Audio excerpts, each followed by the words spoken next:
On va regarder ensemble des diminutions et des augmentations dans le crochet, mais quand on n'en a pas beaucoup à la fois. Si ce que vous vouliez, c'était des augmentations et des diminutions dans le crochet filet, un peu comme on voit ici, j'ai un autre tutoriel là-dessus qui est le crochet dans le filet numéro 2, où on voit augmentation et crochet dans le filet. C'est ça. Donc là, on va y aller par on va commencer par les augmentations quand on en a juste une à la fois. Donc, je tourne de côté et par exemple, si je pouvais avoir, là ici, je commence par 3 mailles en l'air, comme je ferais habituellement, et puis j'aurais seulement une maille à augmenter à droite. Bien, vous savez que normalement, quand on fait les 3 mailles en l'air, on ne vient pas piquer dans la première, on va tout de suite dans la deuxième. Si on ne veut pas d'augmentation, bien, quand je veux faire une augmentation à droite, je reviens piquer dans cette maille où je ne suis pas supposée. Fait que ça va me faire une augmentation à droite de mon travail. Maintenant, on va aller regarder qu'est-ce qui arrive si c'est à gauche dans mon travail. OK, maintenant j'arrive à gauche. J'ai oublié de dire que c'était avec des brides, bien sûr, là. C'est quand même relativement semblable, même si c'était avec un autre point. Alors, j'arrive à ma dernière bride à faire sur mon rang, celle qui se fait justement dans mes 3 mailles en l'air qui avait été fait au début du rang. Je la fais. Et tout simplement, je reviens refaire une bride dans le même point. Fait que ça, c'était vraiment pas trop compliqué, juste une diminution à faire une à la fois. Tantôt, on va revenir à si on en a plusieurs à faire, parce que ça devient vraiment différent. Maintenant, on va aborder les diminutions. Alors, pour les diminutions, on a plusieurs alternatives. Par exemple, si c'est en début de rang, une des choses que moi je fais, si j'avais une bride à enlever, au lieu de faire les 3 mailles en l'air du début, j'en ferais seulement deux et je sauterais comme d'habitude pour aller dans mon deuxième point pour faire ma bride. Et quand je reviendrai le rang suivant, les 2 mailles en l'air, je ne piquerai pas dedans. Fait que ça l'enlèverait, mais on va dire un rang plus tard. Fait que ça, c'est une des façons de faire en début de rang. Ensuite, autre façon de faire une diminution dans un travail en crochet, mettons que ça serait en plein milieu du travail, je pourrais sauter un point, comme ceci. Et là, mais là, on voit que ça fait un petit espace. Fait que je vais défaire cette maille-là, puis je vais vous montrer la méthode que je préfère quand c'est en plein milieu d'un travail. C'est bien de ça qui est question, là. Euh, Maintenant, on va voir la diminution qu'on pourrait faire en plein milieu d'un travail. Je voudrais enlever une bride ici. Alors, ce qui est souvent suggéré, on va faire 2 brides fermées ensemble, qui est de piquer dans un point, d'arrêter quand j'ai 2 boucles sur mon crochet, j'ai comme commencé ma bride, de faire ma bride suivante et d'arrêter quand j'ai maintenant 3 boucles. Bref, mes 2 brides sont incomplètes et de les fermer ensemble, ce qui fait que le rang suivant, bien, on aurait juste une tête de bride. Les 2 brides sont déjà fermées.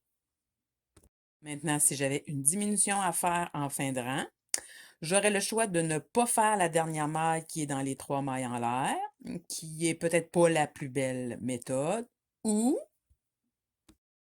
de finir mon rang avec mes 2 brides fermées ensemble, comme on a vu tantôt quand on le fait en plein milieu d'un rang. Donc, je fais ma bride que j'arrête quand il me reste 2 boucles. Je fais la suivante, celle qui aurait été dans les 3 mailles en l'air du rang avant. J'arrête quand j'ai 3 boucles et je les ferme ensemble. Je pense que cette méthode-là est quand même fait un plus beau résultat. On va regarder si on avait plusieurs augmentations à faire en début de rang. Fait qu'on revient un petit peu, c'est-à-dire que ça peut servir dans n'importe quel travail. Comme là, je vais augmenter de 3 brides en début de rang, d'accord? Et donc, si je suis en crochet filet et que ça commence par un carré plein au lieu de vide, on y revient un peu, ça va faire la même chose aussi. Donc, pour augmenter de 3 brides, la première chose que je vais faire, je vais augmenter au début de rang le même nombre de mailles en l'air que j'ai besoin de brides de plus. Une, deux, trois. plus les 3 mailles en l'air de mon début de rang. Donc, pour augmenter de 3 brides, j'ai besoin de faire 6 mailles en l'air. Si j'avais besoin d'augmenter de 4 brides, j'aurais besoin de 7 mailles en l'air, j'avais besoin de 5 brides, 8 mailles en l'air. Vous voyez le topo, le nombre de brides que vous avez besoin de plus. Vous faites ces mailles en l'air-là, plus 3 mailles en l'air de départ. Donc, je continue avec mes 3 brides de début de rang. Ça, c'est mes 3 mailles en l'air maintenant de début de rang, puis 3 brides en commençant. Et là, ce que je vais faire, c'est que je vais aller piquer dans la 4e bride, de 4e maille en l'air à partir de mon crochet, ou je peux y aller par reculons, ce qui, moi, je préfère beaucoup. Donc, je vais y faire 1, 2, 3. Je sais que celle-là, c'est la 4e en l'air.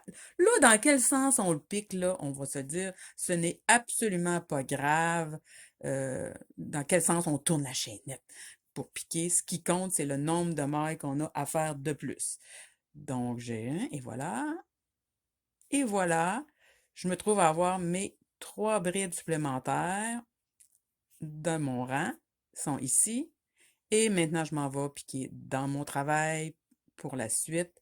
Fait que ça m'a fait 3 brides de plus en début de rang. D'accord? On se retrouve. Fait que c'est comme ça qu'on peut augmenter au début d'un rang si on a plusieurs brides à augmenter. Maintenant, on va aller voir à la fin du rang. OK, maintenant, on va regarder si on avait plusieurs brides à augmenter à la fin d'un rang. J'ai terminé mon rang. Je suis dans la dernière, même dans les 3 mailles en l'air. Fait que dans le fond, je vais rajouter ça, le nombre de brides que j'ai à faire. Par exemple, on va dire 3 brides. Ça va être des doubles brides. J'explique mieux. Donc, la première, c'est pas compliqué. Je vais la faire dans le même point que j'ai fini ma dernière bride. Ça va. Et toutes les autres que je vais rajouter, par contre, ils doivent être quelque part dans le début de ma double bride. Fait que pas dans le point où ce que je viens de le faire. Je vais trouver une petite place quand même vers le bas de ma double bride. Et c'est pas trop grave, là. Et une fois que j'ai agrippé un peu le bas de mon point, c'est beau, c'est correct. Fait que là, je suis rendue comme à 2 brides. Vous allez comprendre tout à l'heure pourquoi on fait des doubles brides à place de des brides.